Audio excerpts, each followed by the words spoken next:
And I'm not going to stand for the pledge this time. Because it's not time right now, and I always stand right now. So, actually, quick question, should we mute ourselves for the pledge? No. No, you're okay, because how we have it set up in this room, it works fine. I can barely hear you, Jane, when you talk. Okay, I'll shout. We're all set to go? All right, welcome everyone. I'd like to call this meeting to order. 6 o'clock. And I would like a motion to move into executive session for the purpose of discussing negotiations. Second. Discussion. All in favor, say aye. Aye. Aye. Opposed? Abstain? Okay, we're moving into executive session.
I'm just waiting for, all right, so we're back on live.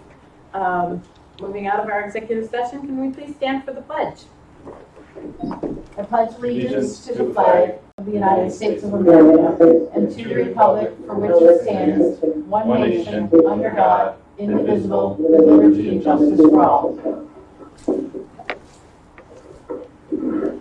Welcome, everyone. We're going to get started with our board meeting tonight, starting with our budget hearing. Go ahead. John, yeah, I'll let you. Oh, yeah, I'll open.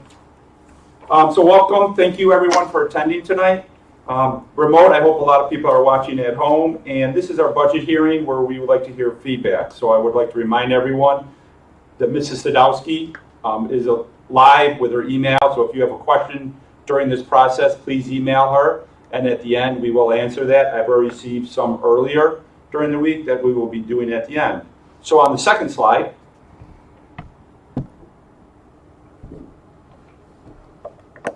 that is the Iroquois vision, and we are becoming a premier educational institution.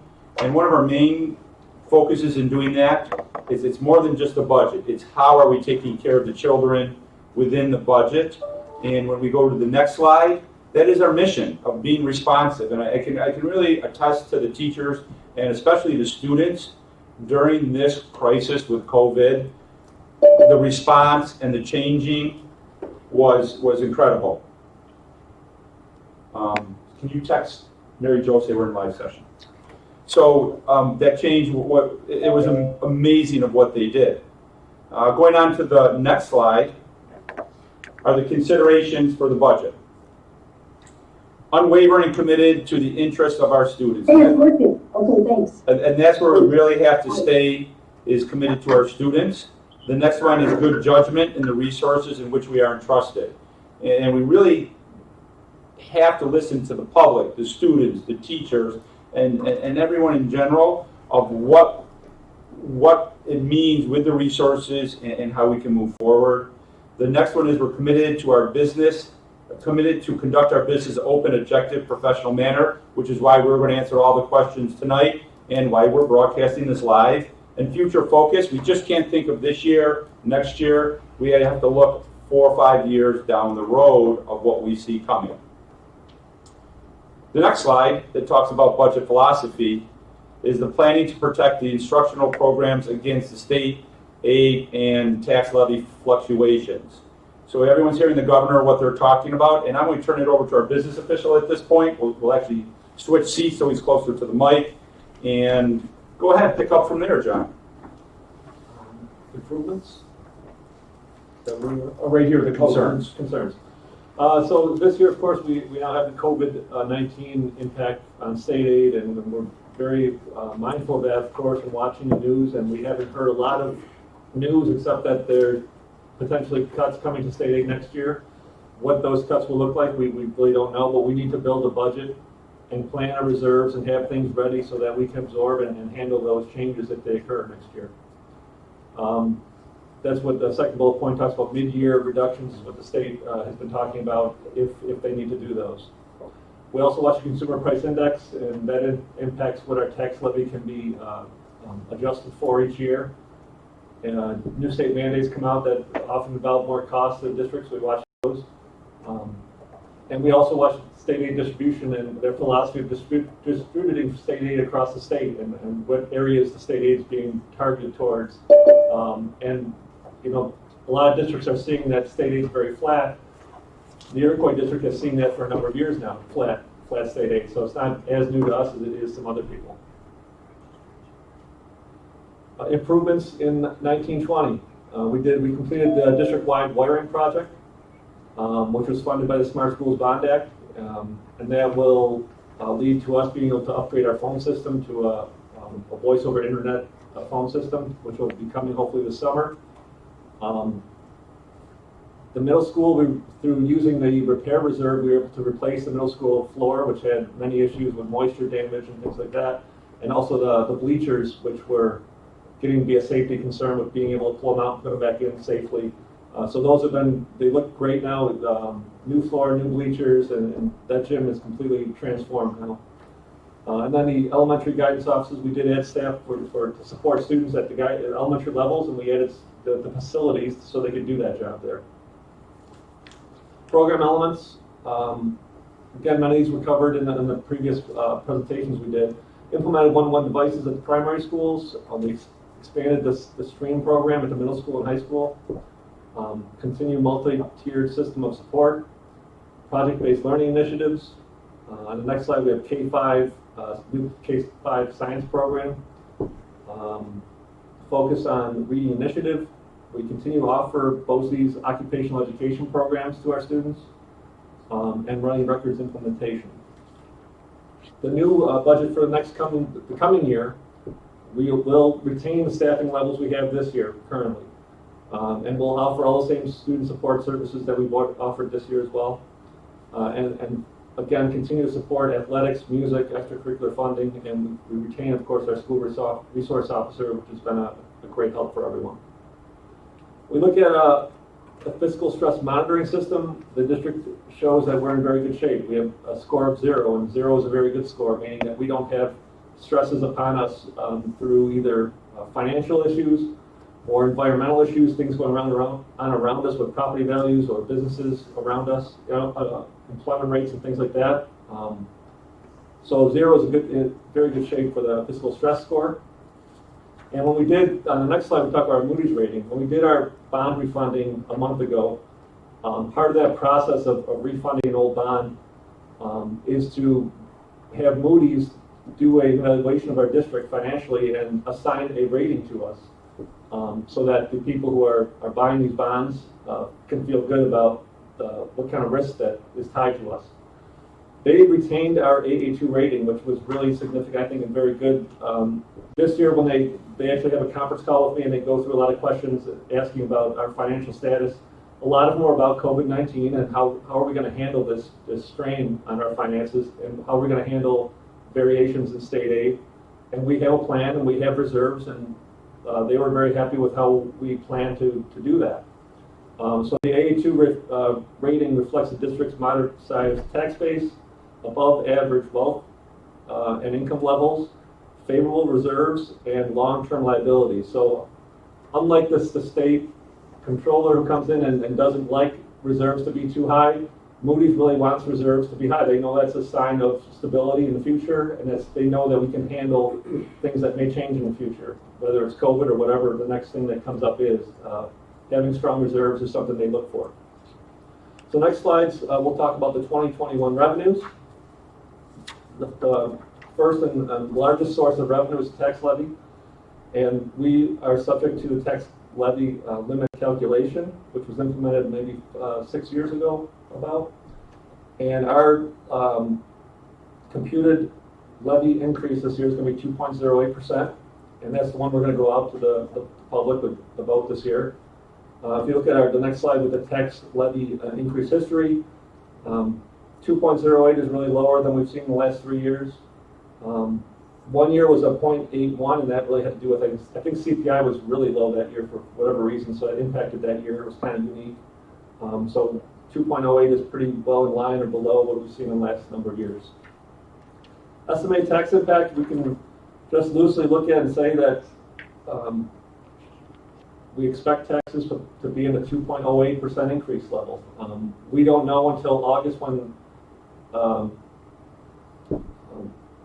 assessments are completed and equalization rates are finalized, what the real, how it's going to really affect the 6 different townships. But that's a guess right now is 2.08. That's the best we can work with right now. And the next slide, when you look at what the actuals have been, once the August actual numbers are in, the equalized tax rate has been pretty consistent, around $15 going back 5 years or so. And that's what we typically see. And that happens because overall property values in the area are going up. So even though the levy's going up, we're spreading it over more dollars of property value, so the overall tax rate seems fairly stable. Next slide talks about state aid. When we look at our state aid output report for this year, the difference is they have 2 new lines added to it. One was for pandemic adjustment of $207,000 being taken away from us, But then they added on $207,000 and they called it Federal CARES Restoration, they called that, which they anticipate is federal money that's going to help plug that gap of what they don't have this year. Again, we don't know if that's going to be fully restored like they say it is, or if there's going to be more reduction, so we're waiting to hear on that. So when you look at the overall state aid slide, which is next, which shows all of our different state aid categories, the one to watch is building aid. We know that we had a building aid payment coming off this year, and you'll see that on the expense side. But also with that, we're getting a reduction of state aid that matches that building aid payment. So they're kind of a wash. So though it looks like a big drop in state aid, our state aid is going to be relatively flat next year. When you look at the other revenue items for this year, this coming year, you'll see our tax levy at the very bottom, 2.08%. Our use of reserves is a little lower because we're not accessing as much money from our technology reserve as we typically do because we're closing out that reserve. Instead of $150,000, we're going to take about $2,000 out of it. But overall, everything's fairly in line with where we've been in past years, with the exception of the state aid showing a negative, but really that's because of the building aid change. When we look at the impacts to the 2021 budget, like I said, the next slide talks about the debt service change that occurs. The next slide talks about retirements in the district. We're going to see a retirement in a bus garage. Some of these took place in this year we're in right now, but we're going to see the dollar impact next year. One person from our technology department and 4 teachers at this time, but that number may change or increase slightly. We don't have those finalized quite yet. And when I talked about the bus garage, it's also want to remind, when we look at our position now versus 3 years ago, we are actually one less mechanic in our bus garage. Somebody retired out of there, we switched them, we replaced them with a part-time person, and then we had someone else leave, and we moved the part-time person to full-time. So over the 3 years, we reduced one mechanic out of the bus garage, just so you're aware. And they've handled that fairly well. As long as we're keeping up on our bus replacement schedule and keeping things current, we've been able to handle that fairly well. Also on that slide at the end, you see the workers' compensation. We've had very good experience, knock on wood, with our workers' comp claims in the last couple of years. And because of that, we get what they call experience modifier to our premium. Relative to the other people in our consortium, we're doing better with our claims, so they adjust our premiums down. And then other workers that maybe have higher claims, they adjust their premiums up slightly. So we're seeing a good effect from that right now. And it probably has to do with making sure we have a safe environment for our workers, making sure we minimize incidents, we salt walkways and do all that kind of stuff to make sure we don't have those workers' comp cases. Change in expenses for 2021, more changes is the special education costs for the summer. What we're seeing, and what many districts are seeing this over the last 4 or 5 years, we typically used to expect that we'd spend $1 and we'd get 80% of that back from state aid, and we'd spend 20% of our own money to fund that summer special education program. In reality, because a lot of those costs were capped and held flat, the costs are going up, and we're seeing in reality, we're seeing probably about a 70-30 split state aid versus what we locally pay for summer programs. So those expenses take typically 2-3 years to funnel back to the district, and now that we're getting that information, we're starting to see that it's less than we expect. We're going to adjust that so that we need to put a little more money in the general fund budget to kind of cover what state aid is not paying, and it's about an impact about $55,000 next year. Next slide talks about the capital outlay project. We've used these projects for many years in the district to kind of handle small things that kind of keep our the infrastructure working, and they're nice little projects that kind of keep things up to date. Next year, we're going to target the windows and masonry work at Murillo Primary, and we will put this out to bid, and we'll do as much work as the $100,000 will get us, as much window replacement and masonry work that we can do with $100,000. And what's important to note about that is outlay. The money we spent this year, the aid we're coming back, we ladder that to cover the cost for next year. And then by doing the project next year, that aid coming back will take care of the project after that. So once we initially started it, that was the cost to the taxpayers. But now with the aid coming back every year, it takes care of the local share. And we just have to make sure that we are telling you that we're doing this work and that it's in the budget so everyone's aware of it. So next slide talks about the total cost for the 2021 budget. And because we have the debt service payment coming out, we've trimmed back on different areas. We're only seeing a 0.72, a less than 1% increase in our overall budget next year versus this year. So the next slide talks about revenues versus expenses. We had other presentations where they weren't balanced, and now we have the full picture now, so our revenues and expenses do balance for next year. And I want to commend John, because when you look at expenditures, and that's a lot of people look at what is the new cost, and being under 1% at 0.72, I believe is well below the CPI.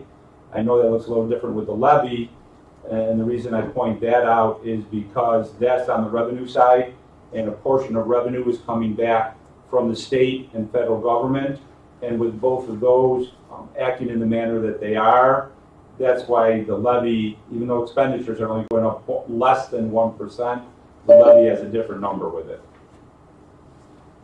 Thank you. And then when we go to the next slide is talking about the propositions that the voters will vote on. And proposition 1 is the general fund budget, which is $52,583,668. Proposition 2 is the next slide that talks about the vehicle purchase. We've been doing a vehicle purchase like this every year to kind of keep the fleet up to date.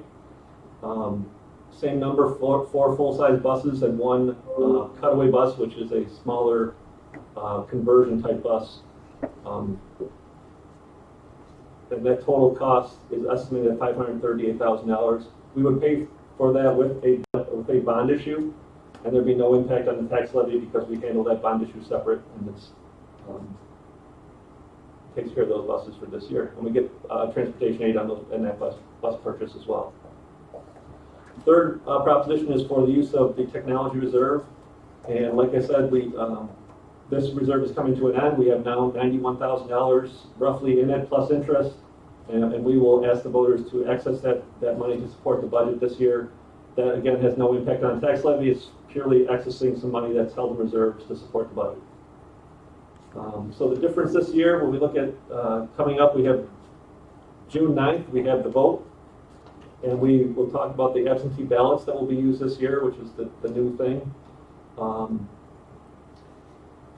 like the way you say it. It's the new thing. That's very polite. At this point, everyone should have their ballots received in the mail.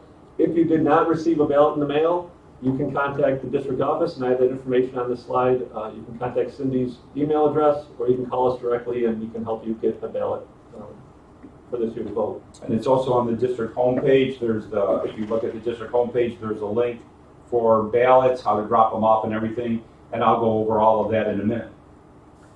Okay.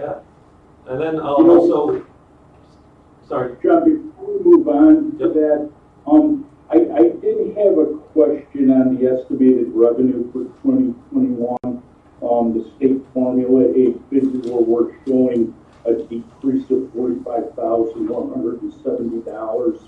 I thought that we were supposed to get a minimum of a 0.25% increase on that. Did that change? Yes. You want to answer? Well, you're talking about the foundation aid? The foundation. Foundation aid was a zero change, no change at all. They did talk about a minimum due, which is 1/4% I think is what you're talking about. But they even took that out and said no district in New York State is going to get any increase on their foundation aid. Everybody's at zero. Okay, but yet we now have a big decrease. The reduction of 45 you're seeing on there is really related to the materials aids that we get, hardware, software, library aids, and that's a reduction based on student counts. Okay. And the student counts did go down slightly, so it affects those because those aids are computed based solely on computer student count and then a fixed rate. Great. Yeah, I was surprised to see that. I would have, at least thought it would have been, completely flat. Yeah, that's why. Thank you. Okay.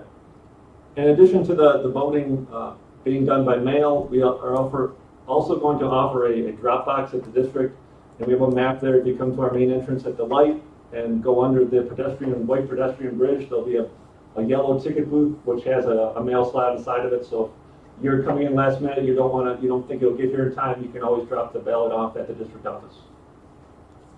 And so we move into questions from the community. Some of those were handed to us in advance, and I'm not sure if Cindy has more now. Madam President?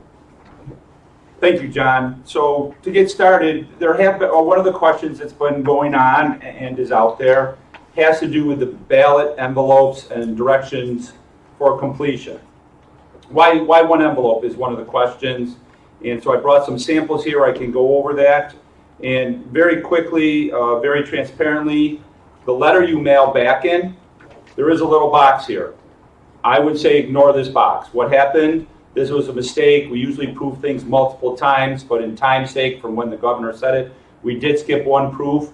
So in this direction here, we're talking about 2 envelopes and a stamp. Please ignore that. There's a set of directions that's on this piece of paper that is accompanying in the letter you receive that's addressed to you. And those directions are appropriate, they're accurate.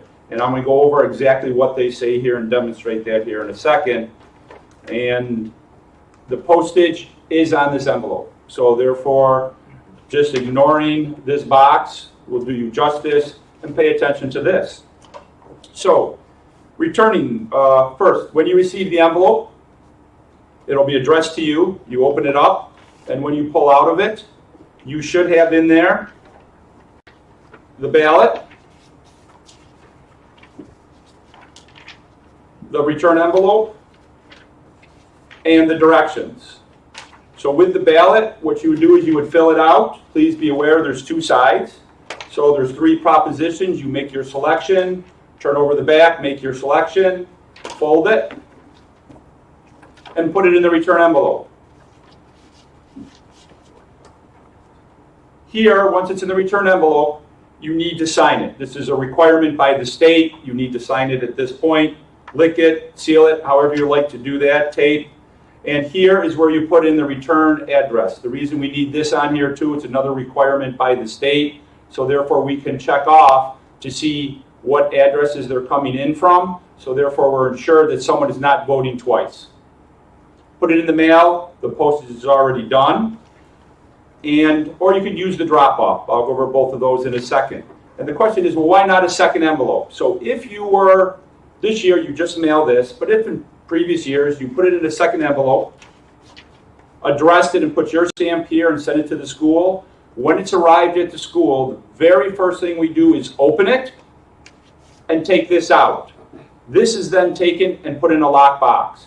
So what we did, there was a huge concern with the number of envelopes, with the governor coming out and saying everything has to be done by absentee ballot.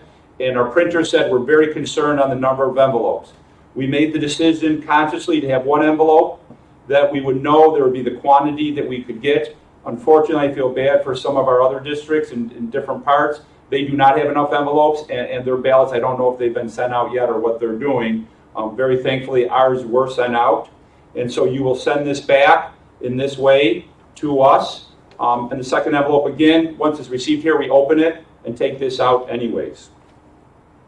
So in returning envelope, how would you return an envelope? You have your choice. You can use the prepaid postage stamp and put it in the mail. I would be very cognizant of the date. Why be cognizant of the date? It takes time to travel through the mail. So today is Tuesday. I would hope if you put it in today or tomorrow, it would make it here by June 9th. It has to be in the district by June 9th at 5 o'clock.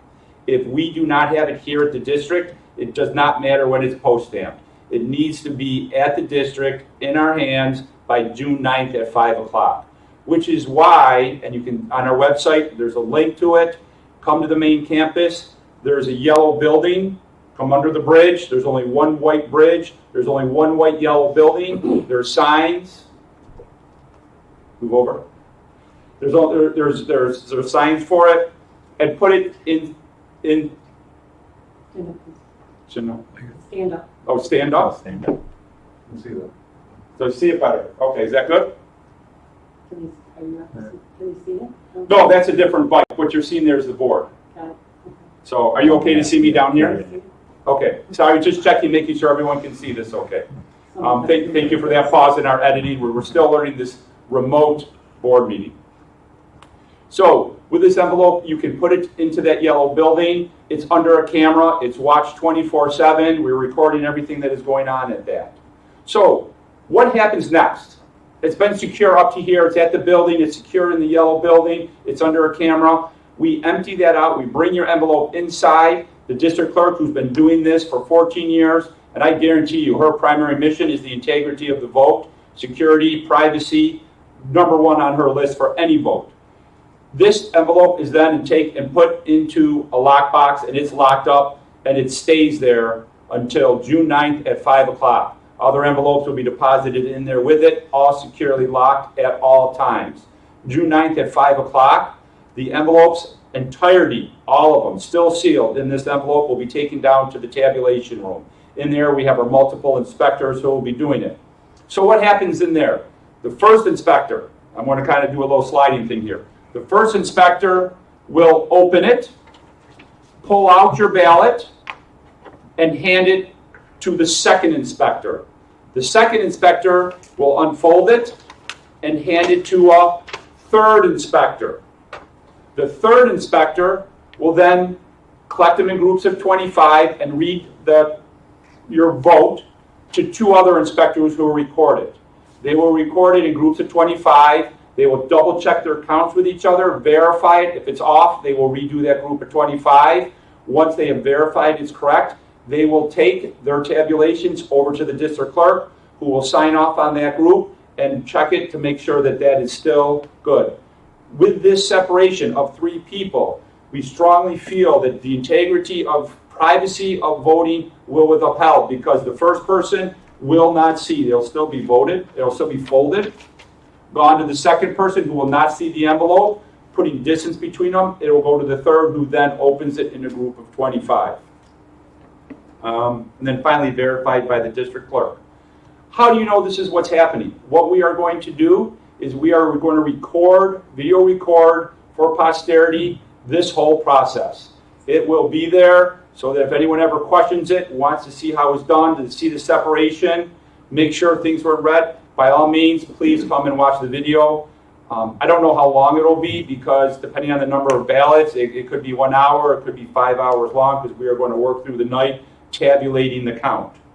And again, I want to point out that they need to be the district on June 9th by 5 p.m. So if you haven't voted and it's June 9th and it's 4 o'clock, I would encourage you to drive it up here, because I do not believe it would make it here through the mail. I think that's a little obvious. And our yellow box will be out there.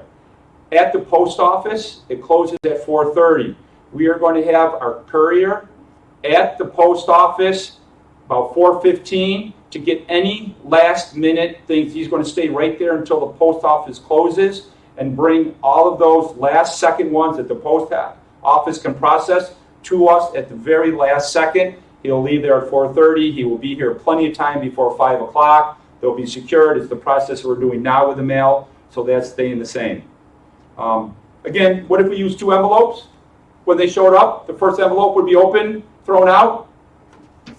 We would have the one that you're mailing to us, and then we put in the lockbox, and the same process for opening would have happened. It's what we've been doing as long as I can remember, as long as I've been here, long before I was here. Mr. Sadowski, our district clerk, is there any questions you think I missed you'd like me to clarify? Covered everything, thank you. Okay, Board of Education, do you have any questions for anything? About just the ballots, not about anything else? Ballots, opening, security, or the process? Okay, if not, again, if you think of one, please let me know. I'm going to move into questions we received. So if you have one at this point, please be emailing Mrs. Sadowski.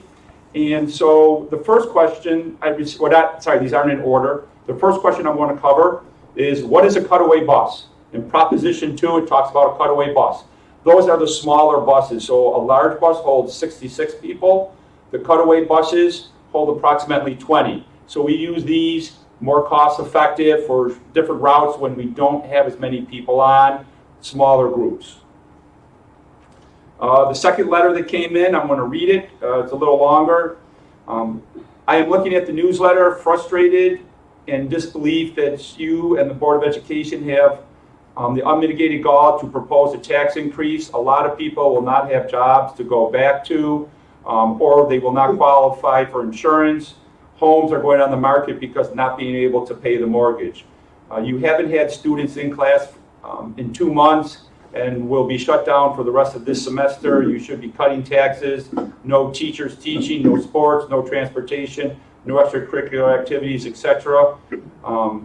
Where is you and your teachers sacrificing for the common good? You're supposed to be teaching students about being good citizens and caring for their fellow man, but they are being taught to do as I say, not as I do. I hope you're happy getting your taxpayer-funded salary and watching the same taxpayers going through the tough fiscal times.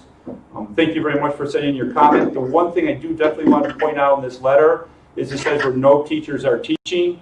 I want the whole community to know, and the students I think will definitely verify this, the teachers have been teaching. They've been holding lessons, checking work, reaching out to families. In fact, there will be a survey done by our assistant superintendent later that the parents filled out talking about the amount of work that they have been doing. And I thank the teachers for that, and thank you very much for sending in your letter. The next one. Will the deadline to submit the ballots be pushed out? I can absolutely say no. The deadline is June 9th at 5 o'clock. That has been set, I believe it was set by the governor, but it's set by the state. Or can we hand deliver our ballots? Yes, you can. Yellow building under the white bridge, come to the main campus. If you drive around the main campus, you will see the yellow building.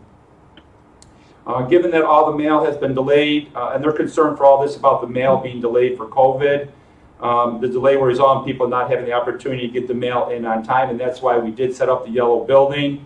And please remember again, there's a link for everything I am saying about dropping off the ballots and completing them on our homepage on the website. It should be the first one when you look under, I believe it's announcements. The next letter is addressed to you, Mrs. Sadowski. First, allow us to thank you and express our appreciation for all your hard work in these difficult times. Unfortunately, we have a deep concern. We notice that we are asked to place our names on the return envelope for mail-in ballots. So number one, does any character or similar documented possessed by the district allow the district to deny our right to secret ballots in the budget election? I can say no, there is no document for this because the district does not control how the ballots are done. That's done by the governor and by state legislator, and they dictated that we have to do the absentee ballots 100% this year, and the absentee ballots do require that that this information is sent in. So I'm sorry for that, but please remember I did express how we are going to protect your privacy. We do not want to know who's voting what. I would just love that everyone that received a ballot votes. That's the only thing I would love to see.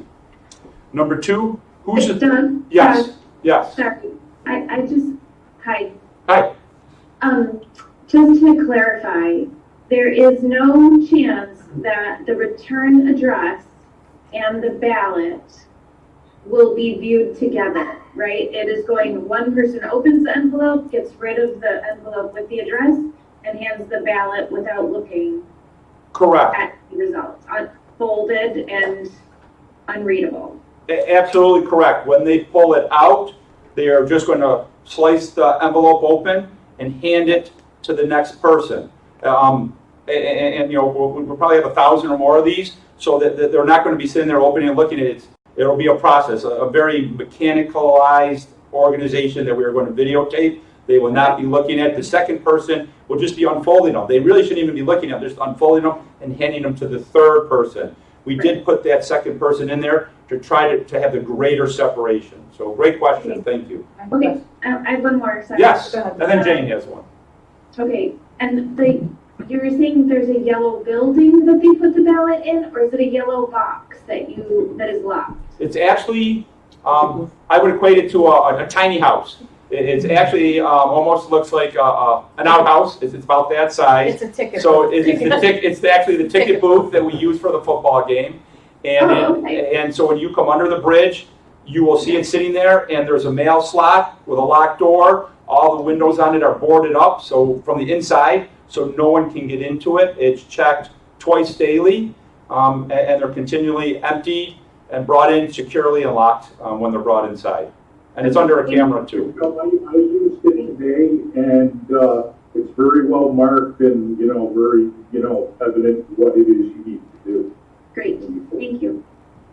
Okay, so in the process of separating the ballot from the envelope, there has to be some place in there where somebody's checking off who has voted, checking to see if the envelope has been signed or Yes.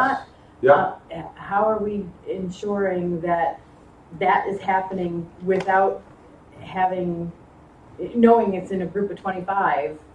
So that's where the first person would be seen it. So they're opening it, they would see the outside. Obviously, you can see that right away when it comes in. You would see the signature as they open it. See the signature, and I am pulling it out and handing it to the person. So address, signature, pulling it out, handing it to the next person. So the first person is the one that's checking the Yep. signature and checking Yep. that it's valid. Valid, address. yep. And by having the return address on the outside, we actually have a list of all registered voters that we keep track and make sure that we're not receiving duplicates. And what happens if you receive a duplicate where it has the person's signature? If we receive a duplicate, what would we do? We receive a duplicate. We call it- We would ask the lawyer, that's why he's here. Yeah. Would we throw both out or the second one?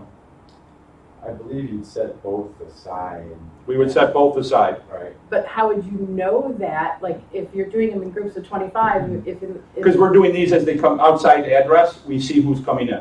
are you putting them in like alphabetical order Yes. or address? Yep. Oh, okay. All alphabetical order. When they first come in, they're put in alphabetical order, they're checked off right away, then they're grouped into ballot 25 and locked up, I see. So just to make sure everyone heard that, when they come in, they're put in the alphabetical order and locked up. checked off. Checked off, going right to the district clerk who's make sure the integrity is there. And this is a process you've done for all 14 years. Same process for this for 14 years. So the verification of the voter's validity will be done before the envelopes are open and that folded ballot is passed off? Yes, yes. Because if you don't and you pass the ballot off, you're not going to know what ballot may not be, valid. Correct. It will be the validation that you are a resident, that it's not Bugs Bunny, that you haven't Right. sent in multiple ones will be done before the ballot is passed off, because we won't know whose it is. You're absolutely right. All that validation is taking place because they're alphabetized before anything. Now, what happens if you open the envelope and discover that they did not sign on the inside part? It would not be valid. So that you just don't even take the ballot Don't even out? take it. It just you'd set it aside in a pile. And then the ballot after we vote, and everything is all done, we keep the record on file for eternity. Or for how You know how long long? we keep the ballots on file for? Offhand, but we No. would maintain them at least until the next election. Yeah, there's a certain time period we have to maintain them for, so we would follow, I think it's under, well, it may not be under ED law for a vote, but there is records retention rules that we follow. Is it the list you're talking And along about? with those ballots, we would also Ballots. keep video recording of that process Yes, we would definitely keep the video, being kept together. yes. Yep, the video recording will be there so everyone can watch. Questions? Great questions. I just want to make sure that it's clear. This is the same, the process of the absentee ballot is the same that we've been doing all along. It's Yes. just on a larger scale this year. Absolutely, we have been doing this, our district clerk's been doing it for 14 years herself. It was done well before her time. It's the same process we've been doing every single year for years. I'd also like to point out too, again, I know it's been said, but I want to say it again, that this was not a decision that the board made. This was at the governor and the state level. The school district did not say, hey, let's do it this way this year. That This is was a a great, directive. This was a directive from the state. and that's a great tie-in, because the second question they had on this was, by whose authority has the right to come in and vote been denied, superintendent or governor or some other authority? And the governor enacted this in an executive order. So it was the governor in one of his executive orders that enacted this, that it has to be this way for everybody. The next question. We do not feel we should be forced to vote by mail. Completely hear you, but as we just stated, that was done in an executive order by the governor. Schools could easily do a voter booth outside to allow the community the ability to vote in person at a safe distance, one at a time. There's no need unless a person chooses to do this for the entire community. Completely understand your point, but unfortunately it was dictated to us by the state that this is the process that we had to follow. Next question. I have a question. I like this question. I also have a question. What adjustments, if any, are being made to the budget as a result of cancellation of activities because of the virus? Because there are sports. While we reduce heat, we didn't use as much electricity. I think the last board meeting, I said in the first 5-6 weeks, we saved about $80,000. So we're going to do two things with that money. The first, I'll be talking about a reopening schools. With that, there are things that we were going to have to buy because of the virus, maybe thermometers to check of who's coming in, maybe antibacterial, different sprayers or whatever. We don't know yet because we haven't been told. Just possible scenarios. So we're going to use the money to purchase these items so it doesn't go on next year's budget. The second thing we're going to do, any other funds, we talked about the governor, and we'll talk about this more later, of saying with the budget, I might not have enough state funds, I might have to pull money back. He is waiting for Washington, D.C. to see how much money comes from the federal government, and then from there he'll determine how much money he takes away from schools. So by bringing that forward into next year, we're going to mitigate that and protect programs for students. We think we're in good shape for next year. Depending on who you listen to, 2-3 years out, that's where a long-range plan comes in. There might be greater concerns.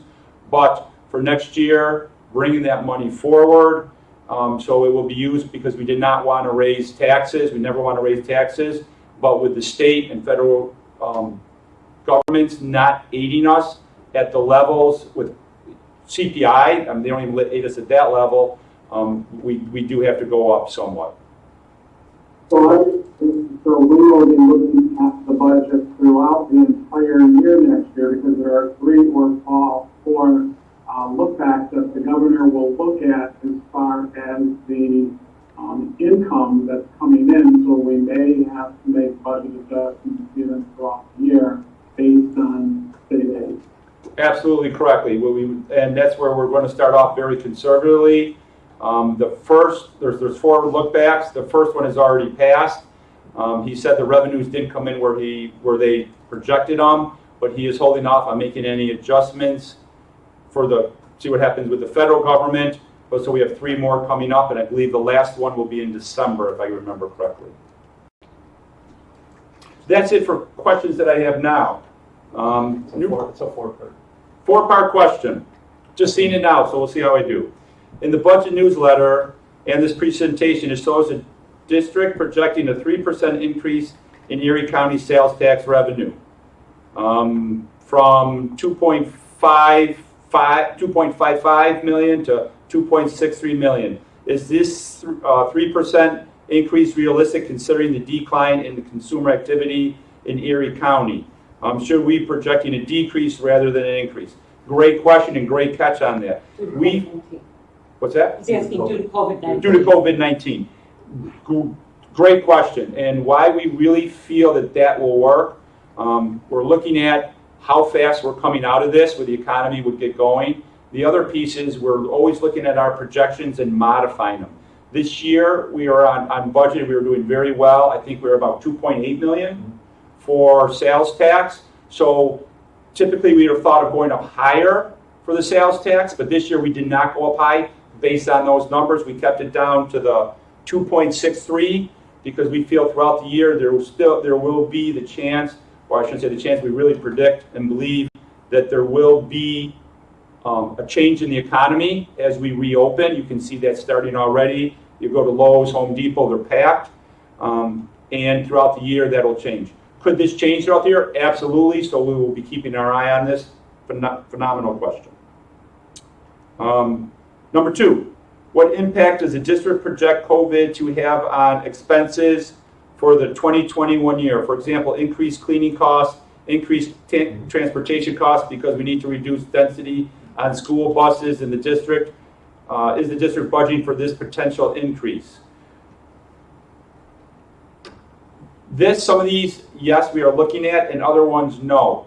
And why I say that is we need a little more guidance from the state of what they want. So when looking at increased cost expenses because we need to reduce density on school buses, that one is going to be very hard. We will look at how it's done, because if we decrease the density on school buses, students will be coming here at different times. If they're coming here at different times, how do you run your schedule? Because a single bus run takes an hour. So we'd have starting times that vary by an hour, and then how do you run by the day? So we would think really before, how to decrease the density in the bus would not be by increasing bus runs, but by doing days of attendance and days where, like, say, students A through S show up, and then T through Z show up the next day, and doing a combined remote instruction.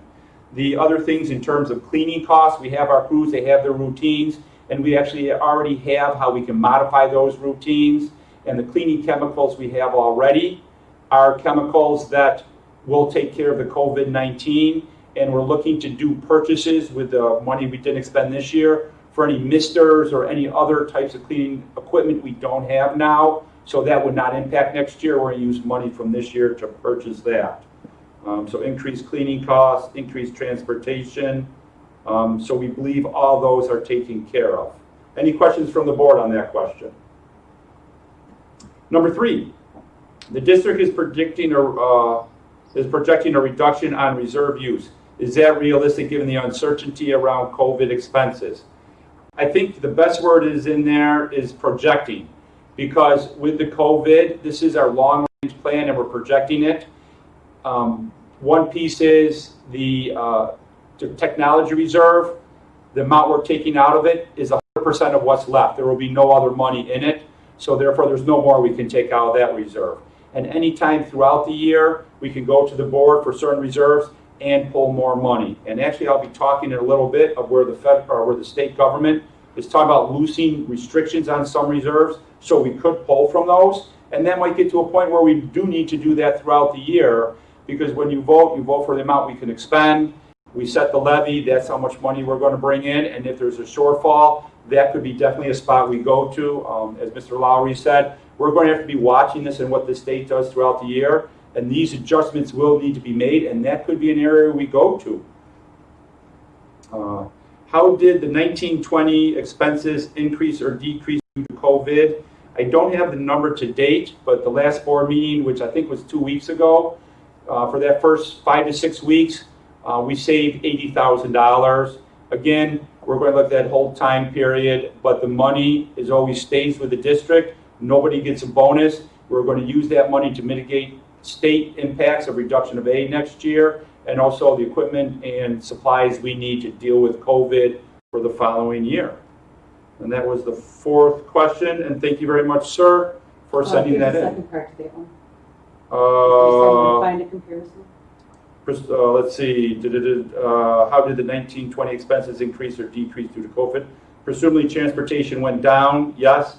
We're not running. The buses were running some because we were delivering meals, but a significant part didn't run, which is why we have some savings there. Is there somewhere to find a comparison between the projected 1920 budget and the actual expenses? Right now there is not, but when we're done with the year and we go through our auditors, there's an audit report that is done by external auditors that is independent that will have that information, and we do bring that back to the board. And typically that's late September, early October when that report is done. And we post it on the website. And we post it to the website too, so it's also posted to the website, but we'll have an estimated number probably early in July that I will be telling the board about that, because I am very curious as to what the difference is also. One more question? Yes. What will happen with the budget if we do not get the money expected from New York State? So what will happen with the budget? So the levy, we would still, so the question again is, what will happen, say that again, what will happen? What will happen with the budget if we do not get the money expected from New York State? So what will happen with the budget if not getting the money from New York State? That is where we were really looking at some estimates with the governor saying, I'm going to reduce, and he threw out their a 20% number.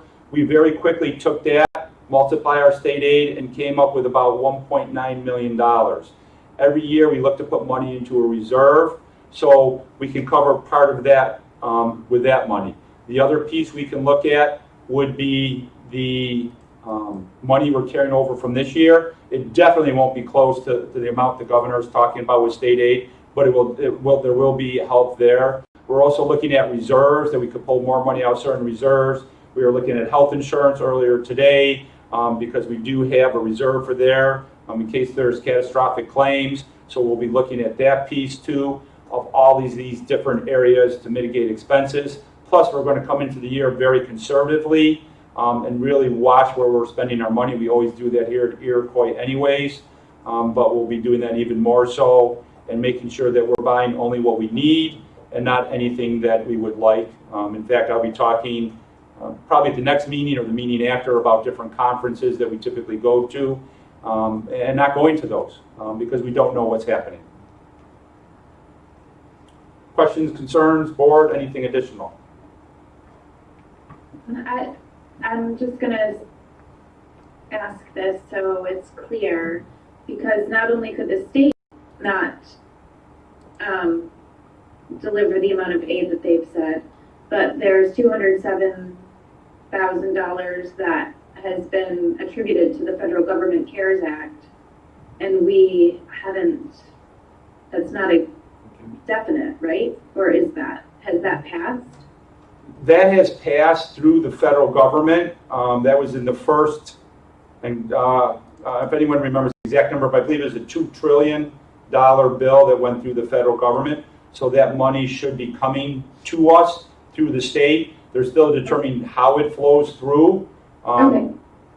So I've been with one of our representatives at the DC, one of the people that work with them. I've been sending any updates I have from the state onto them so they can see what is going on with the federal. We're very lucky to have that individual close to the district. You know, Doug, again, echoing Michelle's concern, I do understand that, you know, that was part of the CARES Act that was passed. The problem is it's being handed off to the state. Now, we've seen what the state has done with federal funds that it's received in the past. So it's very possible that the state will not distribute that entire amount to the school districts. I would say that is definitely possible, or they could say we're going to give you that money, but we're going to pull back more somewhere else because they've done that before. They did give us a state run, and for Iroquois, I think it's $207,000, and they said the CARES Act is coming to the district, but then they have a minus where the state is holding back 207. So it gave us a net effect of 0, which is built into this budget. So we're okay. Say we're okay with it. We've dealt with that, but if they decide to change that in some fashion, then we'll have to deal with it. We've been lucky. We've been very. I understand that you know, they made it a 0 effect. They're going to save, you know, the state's going to save the $207,000. My worry is the $207,000 from the federal government that is passing through the state. That entire amount may not end up at Iroquois Central. Yes, they could decide. The state could decide to pull other state funds back, reducing which would in essence reduce what we're receiving from the federal government. Yeah, I mean, again, if it's just experience. I've seen it happen with other federal programs, you know, where the money was turned over to the state and a fraction of those funds were actually distributed to the individual school districts. Correct. And we lived through that for numerous years during the GEA, and thankfully we have a lot of the same administration here that has experienced that, so hopefully that experience will pan out and help us through this time. But I can tell you, every day I watch the governor and listen to what he has to say. It's a daily activity. I'm trying to make it sound not 100% negative, but it is very trying times right now. What is the plan for advertising or letting people know what the budget vote outcome is? In the past, was often waited around in the gym, and then it was phoned in. We don't know what time that will be. Will there be a Connect Ed going out? Will it be on, how soon will it be on our webpage? How will we let the public know what the outcome of the budget was? Do we have a plan for that? So how we let the public know about it, we would put it on our webpage. Well, first let me say this. We don't know what time we're going to be done counting up, because before it was a machine that spit out a tabulation that we went over and added. 15 minutes. We're starting at 5 o'clock. It could take us 5 hours. It could be 10 o'clock. Depending on the number of ballots, we could be counting all night. But once we have them, we will post it to the website. We will also be reaching out to all the news media, letting them know the news media. I did not think of Connect Ed because we've never done that, but we could definitely put that on Connect Ed. And we also have our email. So it's a generic email that anyone can sign up. There's directions on how to do that on our website. We will put it on that, definitely put it on that, because anyone can sign up for that email and receive notification. Any other questions on the budget? I don't have a question, Doug. I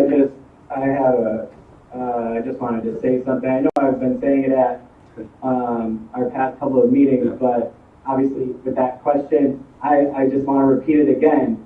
School buildings may have been closed these past few months, but that does not mean that education has stopped. We see it every day. That learning has been continuing. Our teachers have been doing a fabulous job. This Board of Education has been meeting every single month during the pandemic.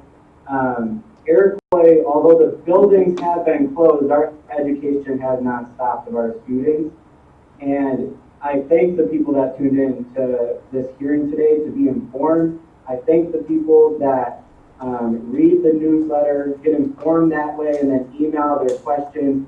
If there's people that still have questions after this hearing, I urge them to email you, Doug, or Cindy, because the future of our students depend on this. Education cannot stop. We need to continue it. And so thank you to those that are informed, and continue asking questions to be informed. Great statement, and you're absolutely right. And I think one reason it's so important that the education continued here, you do hear of school districts that are very concerned about students coming back, and by continuing with the education, when they come, if and when they come back in September, we'll be in a much better spot for everyone, community, students, families, at that time. So thank you. Anything else about the budget hearing? Because if not, we will probably then move into our regular meeting. Anything, District Clerk? Okay. All right, moving into our regular meeting then. We're at item 5, the consensus agenda. Can I have a motion to approve the consensus agenda items 5.2 through 5.4.7.3? I don't know who you first want to David. Thank you. Second? Second. Chuck. Okay. All in favor? Say aye. Aye. Aye. Aye. Oh, you know what? I didn't ask if we had any discussion. Is there any discussion? Retirements. Oh, retirements, thank you. Retirements, yeah. We do have 2 new retirements on this. I'm not sure where they are, but it's Lynn Els and Andrew Jacobs. They have been here for countless years, serving countless students. They've really made a tremendous impact here. So if they're watching tonight, from my heart, thank you. And I'm sure I'm speaking for a lot of different individuals that had you over the years. You really made a difference, so thank you. Absolutely, huge loss. And we're sorry that their last year ended this way without the students in the buildings. But thank you to everyone who just committed so much time and effort to the students. Any other discussion? All right, now, all in favor, say aye. Aye. Aye. Aye. Opposed? Abstained? Motion carries. And that brings us to the superintendent's report. So in the superintendent's report, I didn't have it on here when we developed it, and I was really trying to find a good way to talk about this one topic. I was really struggling with how to reach a balance because right now there's been some unrest in the country, definitely downtown Buffalo, and I was looking for the right words to say it because I see what political officials are saying, and I'm definitely not political. A peer of mine, who used to be a principal here, Kevin McGowan, he's the superintendent at Brighton, and he used to be our principal, our very own principal down here at Wales. I'm going to lift this from him because I thought he said it very, very well in a letter he wrote. So, as a school leader, a teacher, a citizen, and most of all a dad, the national events of the last several days, and especially here in Buffalo yesterday, have left me sad, frustrated, and deeply concerned. I am worried for our children in the Iroquois and the greater Buffalo community. I am so disappointed that what began as an important and powerful peaceful protest has turned into something far different and devastating for our community. I know I am not alone in these feelings and can only imagine the deep hurt that this has caused for many. The recent events are another powerful reminder that we have important steps to take in creating a better, more just, more inclusive, equitable world for all children and families. So to the Iroquois families, what can we do to help you? What can we do to support you? Our staff wants to be there for you in every way. We have an educational mission, but more important than that, we have our mission of care. Please contact your children's teacher, administrator, counselor, or me directly if there's anything that could be done for you. Even if you or your child simply need someone to talk to, please just say the word and the Iroquois school family will be there for you. We care deeply about you, for you, and with you.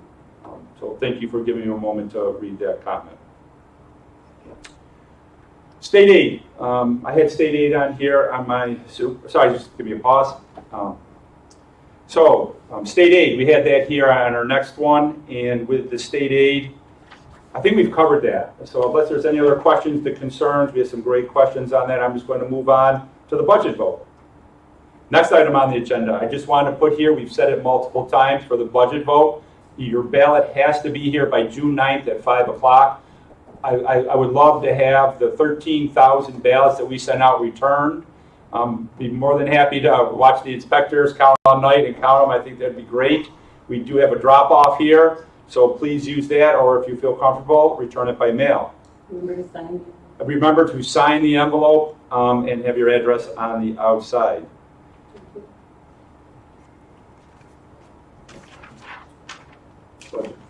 COVID-19. So what's going on with COVID-19? What's going on throughout the state and everything? I have different... Just interrupt for a second. I think our live stream is down. Is our live stream down?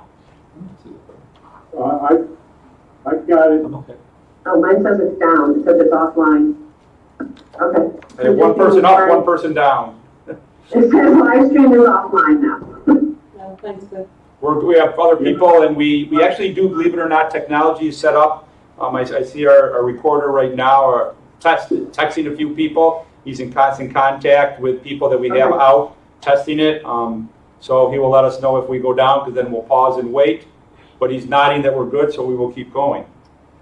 I'm good. Oh, I'm back now too. Excellent. Sorry. Excellent. Property tax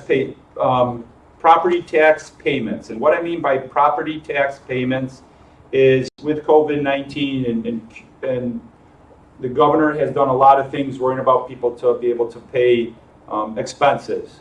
Both houses have passed for property tax payments to allow a deferment of tax collection. And what it would mean is the school would, I think the school would have to adopt it. Regulations aren't out yet. Within 120 days of the original due date. The only concern for Iroquois would be cash flow. We'd have to work around that. We would do everything we could. But right now we can't take any action on it because it needs to be sent to the governor. So if anyone has heard about that, please know the reason Iroquois is doing nothing is because we can't do anything yet. We're still waiting for the state state government, the governor, to take some action. Reserve fund use. We mentioned this earlier. How could we tap into reserves? So, and this would allow us to use reserves for cost during this time. The caveat for this is we'd have to replace over the next 5 years a minimum of 20% each year. So it's not you can use it and never replace it. If we use it, we'll have to make sure long-range budgeting, we're putting 20% of what we use back each year over the next 5 years to get back to 100% of what we use. This again has passed the legislature, but it is not. It has not been. I believe this one has not been presented to the governor yet. Doug, Yes. I had read that same.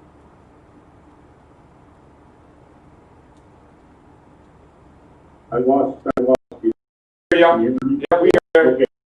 You've heard the same. I had read that same legislation concerning the use of reserves, but it not only was it specified the prepayment over the 5-year period, but it also had a caveat in there of a 20% interest rate that needed to be repaid. Yeah, I didn't read. You're right about the interest rate. I didn't read a 20% in what I read. What it said is you'd have to put you'd have to put in the interest you would have earned if you hadn't taken it out. That was the article I read. So maybe you have a more up-to-date one, but I read it was just the interest you would have garnered. Business officials nodding for this one, that you would have garnered while it was in the reserve account, however we were investing it. Okay, yeah, the version that I read had specified a 20% interest. Right, and again, that's why we can't take any action on it right now, because we're still waiting for the state to work out the details. There's a reimagined education initiative by the governor, and I know a lot of people have different feelings on that. I'm really not going to speak to its entirety right now, but one of the focuses it's going to have is it's going to focus on reopening schools in the fall. That is the most important issue that we're going to be dealing with. In fact, I talked to my administration today about it, and we spent a good 2 hours, and I said I don't want any solutions. We spent the 2 hours coming up with problems that we need to solve for coming back to school in September. We have about 5-6 pages of notes on that after 2 hours of discussion. And anyone who has any other concerns, please email them. I know the union has asked, and I've asked the memberships, the teachers, anyone that's an employee here, concerns you have, because you're right here working in the trenches. So we can address those, we can categorize them. But back to this reimagined education by the governor. So what he has is a returning to school task force.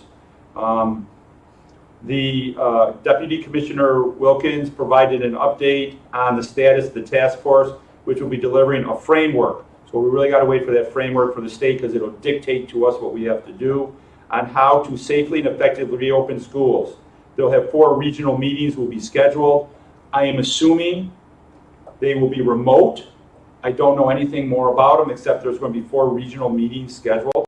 The task force will also work closely with the Department of Health and local county agencies with the goal to have a finalized reopening plan in place by mid-July. I'm hoping to have our group done and a lot of thought done by the end of June so we can make modifications by this. We'll be well ahead of what the state is and we can make adaptation to what we plan. Any questions on that little piece? Yeah, Doug, do we know who makes up the task force? I have seen different names of it, but I don't have that list with me. I do not believe, from what I saw, there were a lot of educators on it. It seemed a lot of people that were not in the educational field. Were parents included on that? I don't remember seeing anything from parents. I know there was a survey that some BOCES put out that they're going to present to the governor. but I don't remember any parents being on the task force, unless in their role, I mean, they're a parent too. There is a survey that is public that you can comment and, Was that one that I put out and talked about, the thought yeah, that's on our website? Yeah, that unless it changed, that actually closed on the 29th. But I would still encourage, if it's still active, go on there and look at the different comments that were there. It's a great place to go and look at comments. yes, and also, I mean, if people have suggestions or questions, they can email the board, and, you know, we'll do our best to respond and to take concerns and thoughts into consideration as well, and pass that along to the administrators and teachers, and then also, you know, email your representatives in the governor's office. I think that email to the representatives of the state and definitely getting your concerns to the district is perfect. The state really needs to hear of where the citizens are and what they're looking for, not just talking to your neighbor or posting it on Facebook. And I've been told always a handwritten letter is the best way. Phone calls, emails, you know, please send everything you can. Let's see. What has passed both houses is 180 days of session, just making sure that everything counts for remote instruction. We're well within that, so we're in great shape with 180 days of instruction. And why I bring that up, I always love to have more than 180 days, but that's the minimum we need to get our state aid, and we're secure in that. Property tax payments I talked about, reserve funds I talked about. Another question that I had before had to do with, here it is, had to do with fall sports, because with things changing, how and can you get in to see your doctor, and we need physicals for fall sports. They just came up with, New York State has waived the physical exam requirements for returning athletes if they had a physical exam in 2018 or 19 and completed the health history updated to the respective district. The COVID-19 pandemic has created a backlog of patients waiting to see their physicians. This should help. We will be getting information now, not this month, but in July, through the athletic office about this to make sure everyone knows about it. But this is only for the fall sports. But we will be getting information out later on this as we get greater details other than just a quick blurb, because I want to make sure I understand the complete writings of what the state did. Erie 2 BOCES, and thank you, Mr. Lowry, because I know you're on that board. They're helping out. The capital charge component of the budget is going to have a zero increase for the next year, so it's the same amount. So again, this additional money that we're going to use, do you know about how much that is offhand, John? I'm putting him on the spot here, so if he doesn't, I completely understand. Under 100,000. It's under 100,000, but that will definitely help towards next year, and we'll watch that carefully. Our insurance carrier, NYSER, is also going to give us a rebate because of the not using the buses for an extended period of time, and so we're very lucky to be part of NYSER, and they will be giving us about $10,000 back on our premium for that. The other thing I have, and I think it's the last thing I have for my COVID-19 piece, I'm going to try not to smile during this one, it's interesting. So with the COVID-19, the state has waived needing Regents exams, which makes sense because of education changing remote instruction. However, so that's a waiver for taking a Regents exam. However, they have put out to parents, and we will have to send a letter out to parents of seniors, that the parents have a right to decline the waiver for the Regents examination. So what that means for seniors is if you needed a Regents exam to graduate and it wasn't given, you have the right to not take it, and you can still graduate, get full credit for the course and everything. If you and your parents decide to do a waiver, it means you will not graduate this year and you'll have to stay in here. I do not expect too many people taking part in this waiver. I found it very interesting. They have a waiver for their waiver. But at least it's giving everyone the options of where they are. Any questions about anything? Because I'm going to move to parent survey next. Schofield, Yes. can I interrupt? We did receive another email. Another question? Yes. On the back where you put your residence, it says town of blank. Do you want the town we live in and our postal town of delivery? Town we live in. The town you live in would be great. I live in the town of Marilla, but my mailing address is Astoria. Which do you want? Why wasn't this explained in the letter? Apologize for that not being explained. It's just so different and quick. I guess it's just an oversight. I apologize. So if you put the town you're living in, so in your case Marilla, please put Marilla. If by some chance you put the town of the mailing address East Aurora, we'll know from the street numbers to check that off, and we'll take care of that here internally. So thank you very much for letting us know to be on the lookout for that to make sure we do our due diligence on our end. Also, we have to sign a ballot. On the back it says to print your name. Are we also supposed to sign our names somewhere else in cursive? If so, where? So I will pull that out. So on the ballot itself, do not sign anything on the ballot. We do not want any personal information on the ballot. Where you would sign your name is if you look at the envelope, you open it up, and inside the envelope there's a spot for your signature right here. It's a really tiny print, and right here is where it says your signature. When you close the envelope, I believe this is where you were talking about where the town of. So for the person who's watching, please just open it up, and you'll see your signature right here. All right, that's it. Thank you for writing that in and helping the other individuals out that are watching. So we're going to move now into the parent survey update. Dr. Dudek, Mary Jo, yep, you're still on our broadcast, and we're going to switch to her presentation. We did one about a month ago with the first survey, and I feel it's very important to follow up because the feedback from the parents of how remote instruction is going is very important for how we're going to do things in the future for our reflection. I can guarantee you we're reflecting on how the ballots went out, and so we'll improve that if we have to do that again next year. So go ahead, Dr. Dudek, it's all yours. All right, is the PowerPoint posted then? Yes, it's all posted and we're broadcasting that. Thank you. Hi, everyone. First of all, I want to thank the parents who participated in the second survey. Mr. Schofield is correct. The first survey was done to just see how everyone is doing. And then what we did is we took those results, we had discussion, we made some changes, and so we want to see how effective our changes were. And as with any survey, we are constantly reviewing the data and seeing how we can improve. So we thank everyone for taking the time to complete it. On the second slide, the first question was, how do you feel about your child's distance learning experience?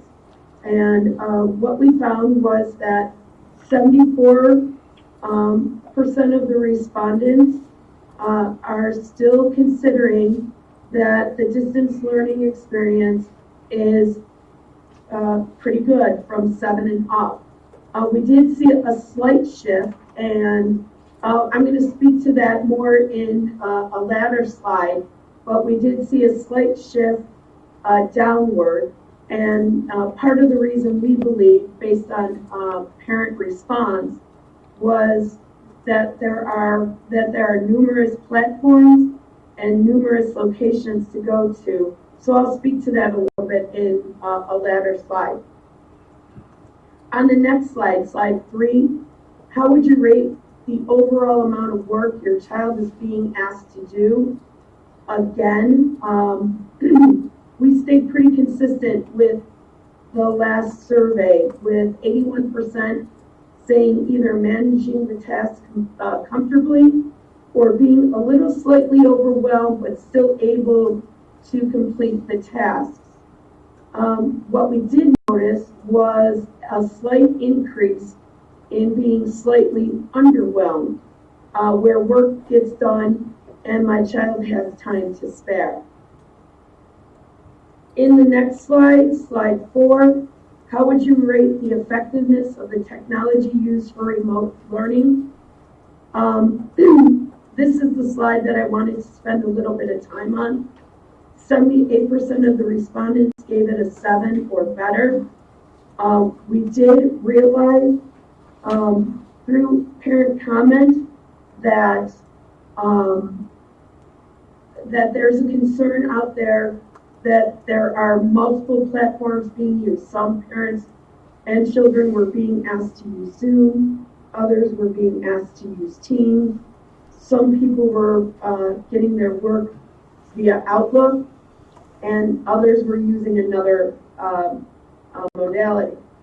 The one thing I want to comment first and foremost was that we appreciate the honesty and how important that feedback is, because what we are currently looking for is an LMS program, a learning management system program that would allow parents, students, and teachers to at least start at the exact point every single day. And from there, they can get directions from the teachers. They can submit work at one spot. They can access other applications from the same spot.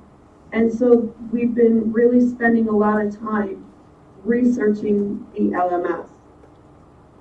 On the final slide, how would you rank the effectiveness of the communication with your child?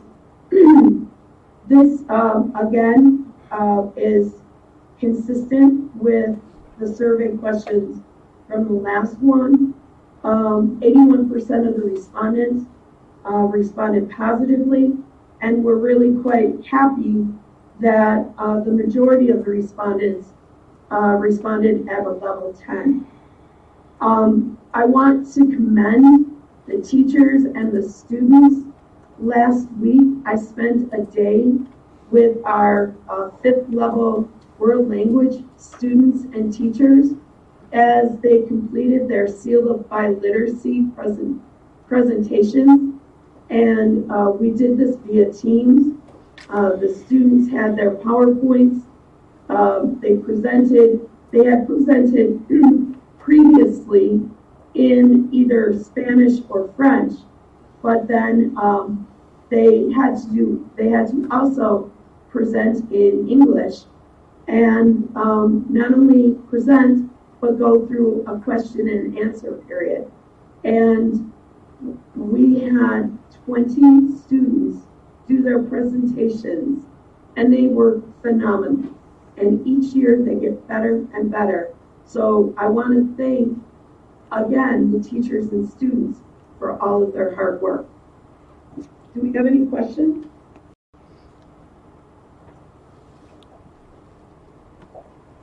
Thank you very much for that, and I think that just goes the amount of work, and the feedback was great because that'll help us reflect and do better if we ever have to go on remote instruction again.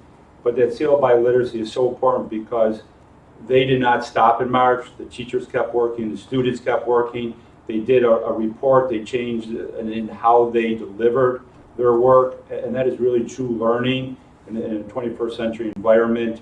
And I applaud them, the teachers, the students, and thank you for going to being part of that. The next thing I want to talk about, the last day of essential instruction. I keep using the word essential instruction because I want the family, the community, the students to know what they are learning now, because we knew it was going to be different and went remote. We said what is going to be essential for them to move forward for next year, and what components will help them in their future lives once they graduate. And that's what we're talking about, essential instruction. That'll end June 12th. And the students are monitoring the teachers are monitoring how the students are doing. And so I'm really going to reach out to the students right now, and parents, please encourage them to make sure everything is satisfactory. If it isn't, we'll definitely have you be doing that work next year when you return, because it is essential. It is a foundation. It's a key component of this year. So I was talking to a few seniors across the road the other day. Proper distancing, everything was going on. It was great. And they asked when the last day was. I told them the 12th. They said, oh, I thought it was going to be later. And they said, good. And I said, we really need to get your work done. And they said, no problem. I hope everyone follows their model and gets their work done, completed. And teachers are going to keep communicating and working with you to make sure you have the support you need. So please attend your meetings, show up on time, because I'll pick a teacher in the high school, they might have 120 students. It's very important to follow those plans. So thank you for doing that, and stick with it. I know you can finish on a strong note. Second thing, for the end of the year, 4th grade, Alma, so they're going to have some activities where they give out things, like a little car parade in the parking lot. Teachers might be lined up. Everyone's going to be basically the same for elementary, but a little different because every building's a little different. So just to let everyone know, Alma Primary will be June 17th, Marilla Primary will be June 15th, and Wales Primary will also be June 15th. The middle school will have their honor awards and moving up virtual on the 17th, on June 17th, and they're going to have a drive-through on June 12th. And by that, those are all in the parking lot in the high school. So right now with the high school, and I can pretty much say that this one won't happen. They're planning on having graduation June 26th. I really don't think we're going to be out of the phases by June 26th. I'm just looking at what phases we're in now and how long we need to be in each one. They have a backup date, July 16th. So please mark July 16th on your calendar as a backup date for that. And we'll have a second backup date because we'd really like to do it live in person, because they spent 13 years here and really need to have a culminating activity. That would be great. So the third one as a backup date is August 6th. For the August 6th date, if we can't do that in the somewhat traditional format, because we might have to do social distancing, we will have something in a parking lot too, where we can celebrate the successes of our seniors. And we're holding it in early August because we know some of them might be going away for college or the military service. And so therefore we wanted to have it early so we can honor everyone and how they really should be at this time. Please go to the different websites to get information on this.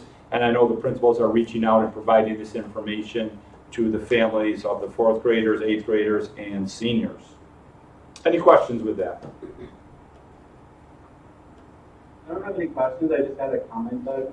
Yes. I think the end of the year activities are great opportunities for us as board members to attend and congratulate our students and teachers on a terrific year. And unfortunately this year we had the pandemic, and obviously things are a little different, but I think there still can be opportunities for board members to get involved. And so I just want to encourage everyone to reach out to their building principal to ask if there's anything that they need or that you can do to be involved. I know the middle school is having their virtual ceremony, so sending in just a message to the 8th graders, things like that, could be beneficial for the board members just to stay involved with the buildings that we're all ambassadors for. Great suggestion. Great. Gunnar, if anyone wanted to make a little video, would you be willing to help them, I guess? That's not to put you on the spot, but I kind of trust I know your answer. Anything, let me know. Okay, so thank you. And I'm sure with all this going on with digital, we've already learned a lot of how to make those videos. The next one, I paused for this one, summer meals for children. I put this on here, and a few days ago, and I scratched my head because I really don't want to say this. The governor came online, because I watch him, and he said, we're going to do the summer meals and childcare for the summer. And I was really excited. We've talked about that here, how important that is. Today we did get an email saying that even though he said that, there is absolutely no funding currently from the state coming forward for that. So currently the meals that we're providing between federal reimbursement and state reimbursement is not at a cost to the district. And the summer then, the way the governor said it, I assumed, I got ahead of myself in telling the board this, that it would be for the summer, because he said, yep, we're going to do it for the summer, and I assumed it would be the same. Right now, there is no funding for that. John looked at the funding, did an estimate, $181,000, he's telling me, is what it would cost if we were to do this without the funding mechanisms we have now in place. With the way the budget is everything and that large sum, we've never done this over the summer before. I want to look to the board to make sure you're in agreement. I would not see moving forward with this. Breaks my heart. I'm going to keep looking and hoping the state that this is an email that came out and is wrong, because I would love to do that program, but I look to the board to make sure they're in agreement that, and I haven't told you this before, so sorry to shock you. I just got this email today, I'll say at 2 o'clock. Might have been 1, but that would have been the earliest about this new information. Comments, concerns, questions? Yeah, I have a comment in that I think we should reach out to the people who have been using, have been getting lunches and breakfasts. And, you know, we're here to serve the students. And if we need to do that, we need to do that. I know that it's a substantial amount of money, but to have hungry kids is unacceptable, and we will not do that. I won't. Yeah, I would second that, Michelle. The state needs to get their act together. That's irresponsible, one, to make that announcement, and then to send an email not providing the funding, and it's heartbreaking. Yeah. Obviously, I'm not, because I'm just hearing it now. But having students going hungry is not acceptable. And if it comes to us having to provide that resource, it should be coming from the state. But I won't support having students living in our community going hungry because of the financial situation that they find themselves in due to the pandemic. I'm also very surprised because that announcement was widely publicized that it was going to be continuing through the summer. And so to just hear that, I'm surprised. I'm wondering. I'm hoping there's a miscommunication somewhere with it. I'm wondering if there are other community, I mean, obviously you just found this out, but there are other organizations in our community that we could partner with, and, you know, groups that we could reach out to help. You know, I know there's a lot of groups in our community that are all working with similar purposes. If we could somehow combine efforts to make sure that our community is taken care of. We can definitely look out to look to other organizations to see what we can do with that.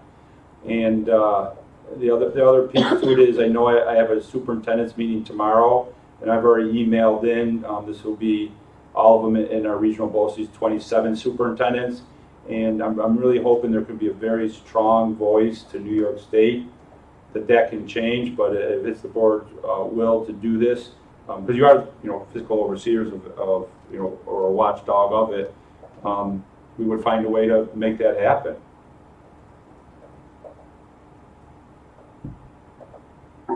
Yeah, I'm also in agreement with that. We can reach out to any place else. I know that makes a huge difference in our community for the children. They really, it's unspeakable that there's no funding for that. Yep.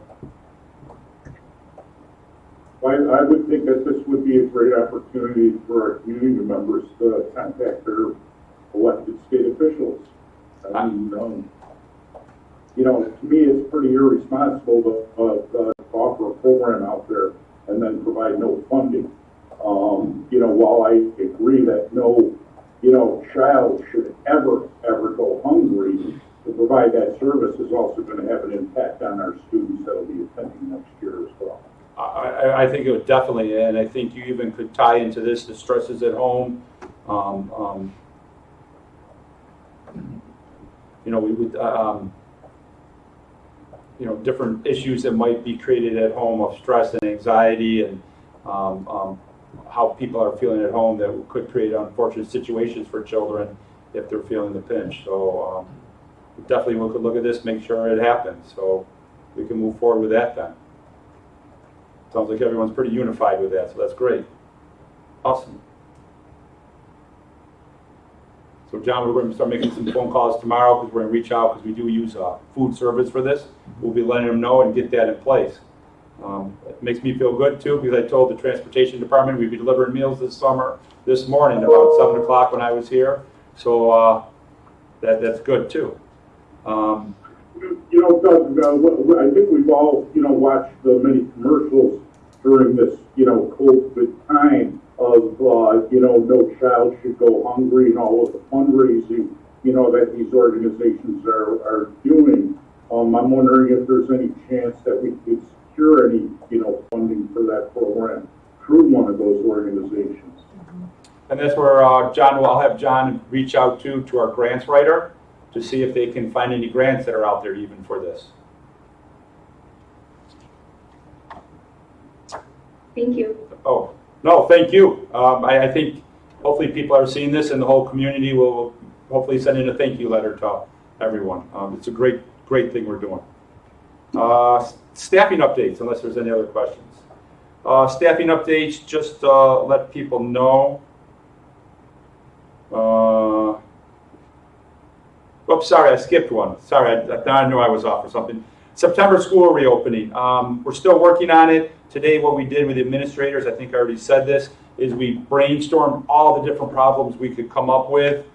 So Friday, what we're going to be looking at is guidance from the CDC, health department, other groups, and really one of the things we're waiting for is the governor task force, but we're not going to wait. We're going to be working on ideas here, so when that information comes out, we're ready to move forward.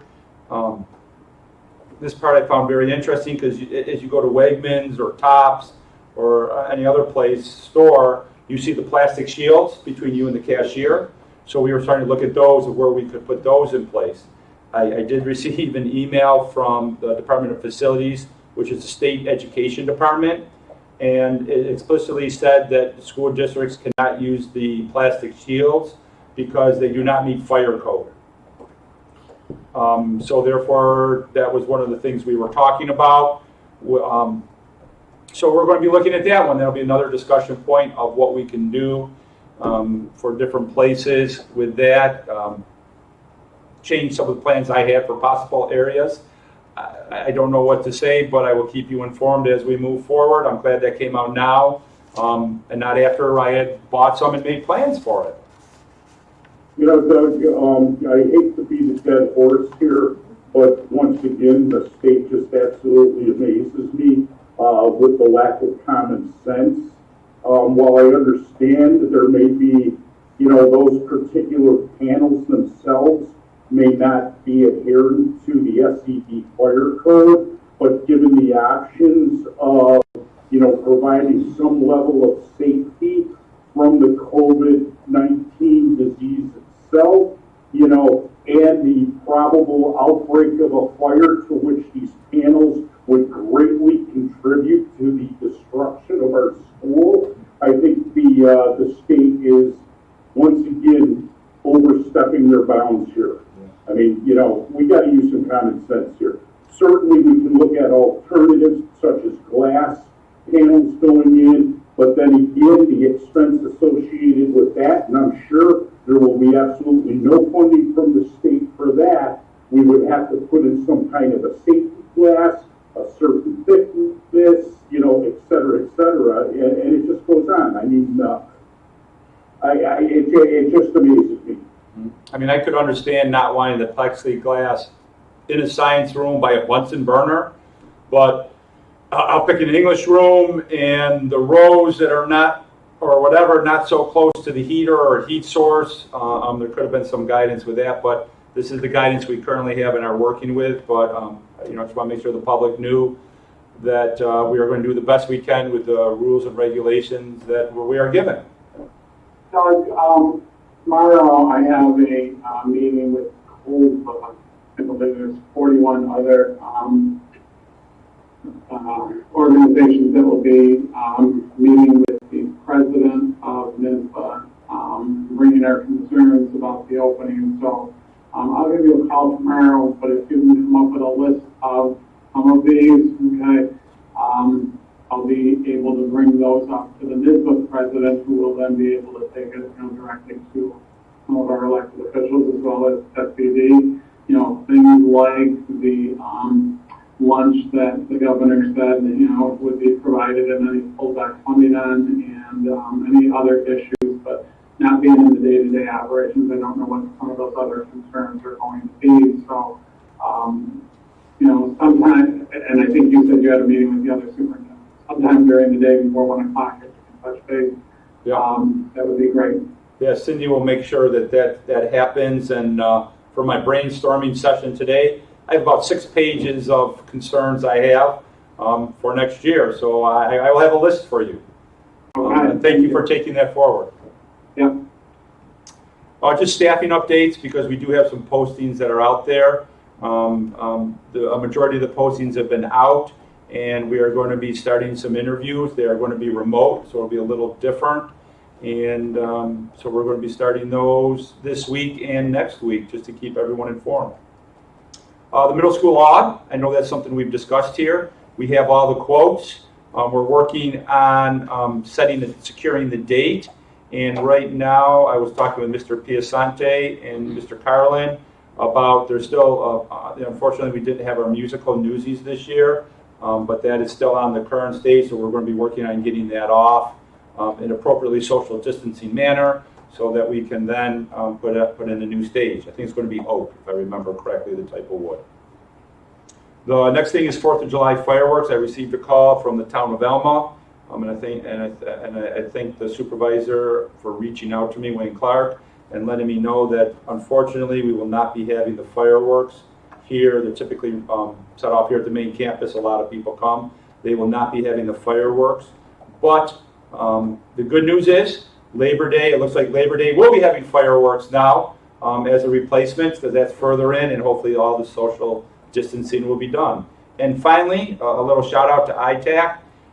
Phenomenal job. They organized, put together a slow roll for the seniors.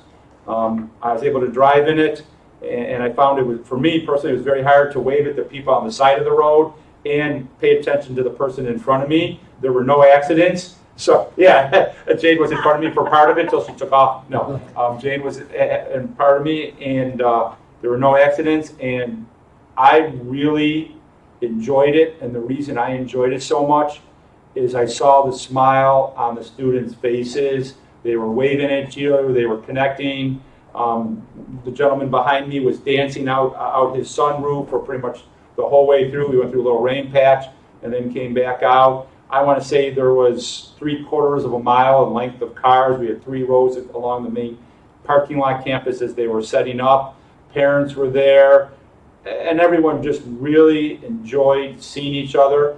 And I really want to say the social distancing, people stayed in the cars. There were a couple groups we mentioned too. You need to be back in your car. You need to have a mask on, but they listened immediately, very respectful.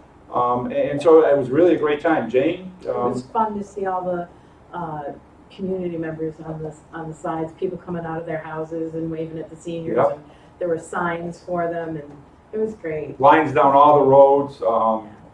It was really enjoyable, and it brings a smile on my face just thinking of how the graduating seniors enjoyed it, because the smile on their faces is really what makes the difference. I mean, it pales in comparison to being able to have ceremony and all the special end of the year events that they're missing out on. But I think that they all had a feel good moment. Oh yeah, I think it's definitely a feel good moment they're going to take with them for a long time. Yeah. When they were driving in to get in line for the slow roll, I can't tell you how many students said thank you to ITAC for putting that together. And it was just nice for them to see each other and be part of something and have some kind of acknowledgement of the end of their year. Mm-hmm. It was great. It really was. It was also harder to stand on the side of the road watching people speed by looking at us, waiting for a crash. That was it. I was like, oh my God. I am sorry, I was one of the people looking at you. It was horrible. Yes, it was. So It was hard to beep and steer and wave. Beep on wave. Yeah. And thank you to the sheriffs and to the state troopers. who came and supported that and made sure it was safe. Fire departments were there. And again, to ITAC for organizing it. Thank you so much for them for your time and efforts that you did with that. So that's it. That's the end of my report. Thank you. Okay, that brings us to new business. 7.1, the superintendent recommends. I'm sorry, I lied. I did lie. I do have some awards. I looked over it. I have some awards that he was about ready to tell me, but I caught it. So the awards we have, the first one is from the New York State Athletic Association for Scholar Athlete Teams. This is for teams that received awards. So the teams here, now obviously this is not spring teams, these are winter teams. So is the boys basketball. And this is the order in which they sent them to me, so I did not make this order.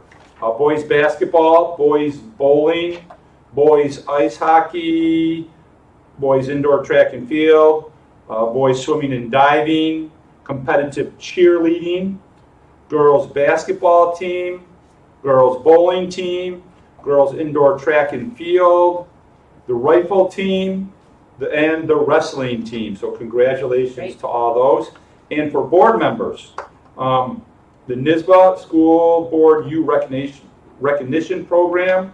So level 1, Jane and Sharon, congratulations. You both are a level 1. Now Chuck, we already told you about your award at the last meeting that was mailed to me. But the level 3 person, should we have a little drum roll? Michelle, congratulations. I would hand you your certificate. But here it is for everyone to see. Here you go. And along with that, you also have 1 complimentary training. So thank you for helping the district out next year financially with what you did. Thank you. So congratulations to that. And we have a much nicer copy when you come by next time to pick up. Cindy has that at her office. So thank you. Now I am done. I do have all my notes done. Thank you. All right. Now, new business. 7.1, the superintendent recommends the second reading of the following policies: 5676, privacy and security for student data and teacher and principal data; 5720, transportation of students; 6215, probation and tenure; 7240, student record access and challenge; 7511, immunization of students. So moved. Second, better. Discussion. All in favor? I did have some questions, but I emailed Doug and Doug answered on them. Okay. We had a good discussion. All right. And thank you. All in favor, say aye. Aye. Aye. Opposed? Abstained? Motion carries. 7.2, the superintendent recommends the approval of the non-public school transportation request for the 2020-2021 school year for 102 students. So moved. Second. Discussion. All in favor, say aye. Aye. Aye. Aye. Opposed? Abstained? Motion carries. 7.3, the superintendent recommends the Board of Education accept the donation of $200 from the Iroquois Foundation Incorporated for the purchase of supplies for Diane Campbell, art teacher in the middle school. So moved. Dave? Second? Second, Louise. Okay. Discussion. Thank you to the Iroquois Foundation, and if you go to their website, you can see the numerous things that they have donated over the years. And I know different people have United Way, different things, but that's a way people could have their funds go back to the Iroquois Foundation in supporting the school. Thank you. Okay. All in favor, say aye. Aye. Aye. Opposed? Aye. Opposed? Abstain? Motion carries. And that brings us to item 8, board discussion. First thing on the agenda for board discussion is the June 16th special meeting. This meeting was set up because we normally have a meeting in June after the vote to accept the vote But we and whatnot, had but to create a meeting. because of the whole pandemic and changing the vote date and whatnot, we had to have our meeting today to do our budget hearing. And so now we need to have another meeting later in June to be able to accept the vote. Well So that brings us to June 16th is going to be that date. We do need to set a time, board members. And this should be a relatively short meeting, so I don't know what your schedules are. We could do it earlier. We do broadcast them now, so people could see them wherever they are. They're also It is recorded, Tuesday. and this is posted, so no one would miss anything, no matter what time we had it. I would appreciate if it's gonna be a quicker meeting, if we could go earlier, because I do have a class that I'm taking, on Tuesdays and Thursdays that start at 6:10, but if we could go earlier, I would appreciate it. If not, I understand. I'm working I on prefer something. morning. What'd you say, Chuck? Chuck says morning, I Sharon says prefer she's morning. working. Morning? Sharon's working. Anytime. Sharon? Okay, if you did it before, like, say if you did it at 8 o'clock or 9, I could make it, if it's a short meeting, because my work schedule's changing, and I don't know how long it's gonna last. In the morning. 8 or 9. Yeah. Sharon, what time do you start? This is June 16th, though. I believe Or lunch, you might be done on June 12th. She's a teacher, supposed to work. But I'm not done June 12th. Okay. or lunch, We have meetings and we have. Or lunchtime. For real regular hours. Completely understand that. We have the same thing going on here. Completely understand We're that. not done, we're not done. How many can do 8 o'clock? How many people, show of hands, how many people could do 8 o'clock In the morning? in the morning? 1, 2, 3, 4, 5, 6. Is that okay, Sharon? Is that okay with you, Sharon? That's good, yeah. Okay, 8 o'clock. Thank you very much. And for everyone watching, it will be recorded and posted how we've been doing the other meetings. If you need any help finding that, please let me know, and I would be happy to walk you through that over the phone. Okay. The second item is our strategic plan. Mhm. So for community members out there, if you haven't heard already, the board has hired PLC. It is a company that is going to help us create a 5-year strategic plan. It is going to be incredibly comprehensive. We're asking for all stakeholders in the community, whether you have children in the district or not, whether you are a parent, a grandparent, a teacher. If you live in this community and you have a stake in what's happening here at Iroquois, we're going to ask for your voice to be heard. There's going to be surveys. We are going to have a core committee. We're going to have breakout committees, and we're asking for people to be participating in it so that we can create a 5-year plan. That is not just something that we create and put on a shelf, but something that this district will follow. We're hoping for growth and movement in a direction that makes it so that all students are benefiting from their education here, and that we are committed to those students.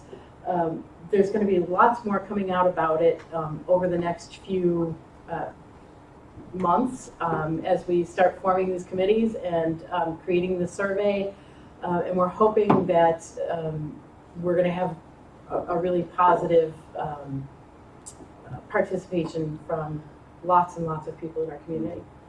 We mentioned it a couple months ago, so it's just let everyone know we didn't forget about it. But please still pause. We're not ready to announce the official opening of that start of it yet, because right now the board is doing their due diligence in multiple training sessions, getting to know the nuances and everything of it. So thank you to all the board members for your time and dedication that you are putting for this, and official announcements will be forthcoming.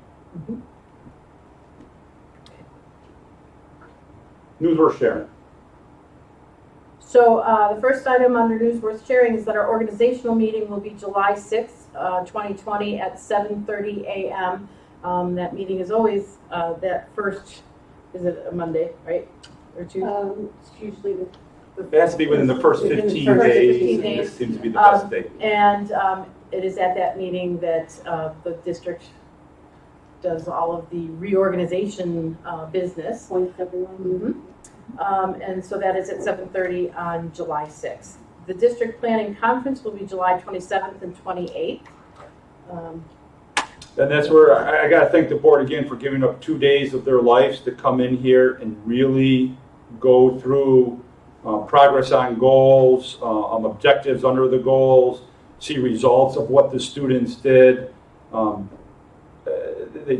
do a phenomenal job of 2 days and looking at vision, mission, and seeing if we're going to change any of the goals in the direction of the student. And it's a great way, really, to start off the new year monitoring what we did from last year and moving forward. So thank you for your time with that. Okay. Anybody else have news that you would like to share?